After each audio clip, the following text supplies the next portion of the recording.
So we have here a half-Atwood machine. We have a box on a table connected by a rope to a second box, and that second one is just hanging, and pulley helps keep the rope where we want it to be. The box is going to slide to the right at a constant speed of 4 meters per second, and we want to know what this mass would be. Because they're connected by rope, we know that they're actually both moving 4 meters per second. So that one's moving to the right and this one's moving down. They're moving at the same speed. And the fact that the speed is constant tells us the acceleration of both boxes, 0. It's going to tell us the forces on both boxes are balanced. So system schema, we have the box on the table.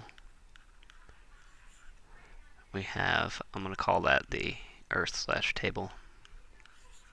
Put those together as one object. We have the rope, and we have the hanging box. So the box on the table's interacting with the rope, that's a tension force, and the same tension force is exerted on the hanging box. Between the earth and both boxes we have weights, I'll call them big M and little m, to differentiate them, and a normal force here, and a kinetic friction force. So that's going to be mu sub k times the normal force. It's this one, that normal force between those two surfaces. So we're interested in free body diagrams for the box on the table and for the hanging box. So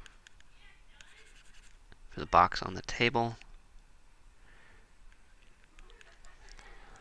we have that normal force up, the weight down. The rope is pulling to the right, so there's a tension that way.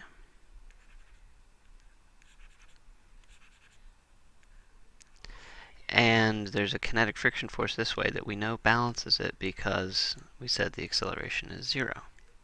So I'll call up and right positive for that.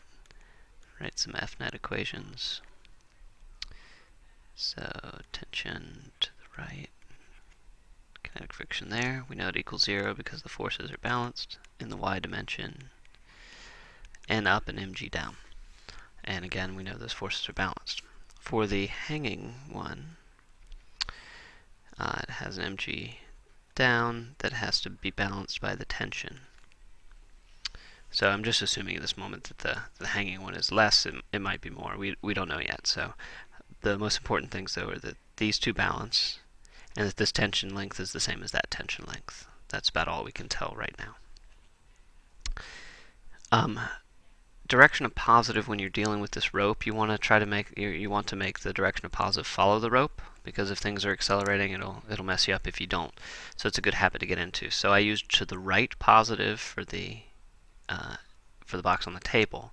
So I'm going to follow the rope. That means I should make down positive for this one.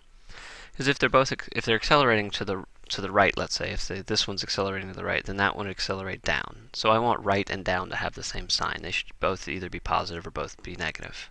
So in this case, they'd both be positive. So it won't mess us up in this problem, but it'll mess us up in future problems.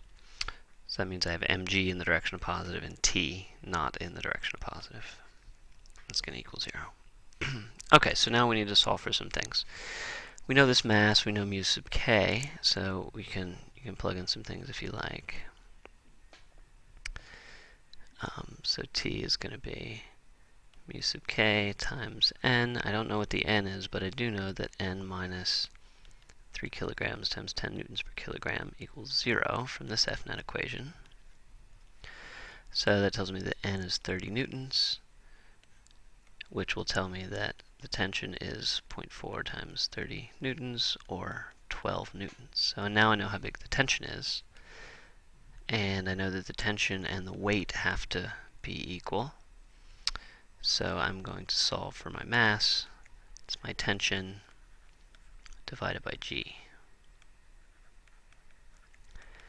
So that is 1.2 kilograms, and we guessed right that it is smaller than the mass of the one on the table. So there we go.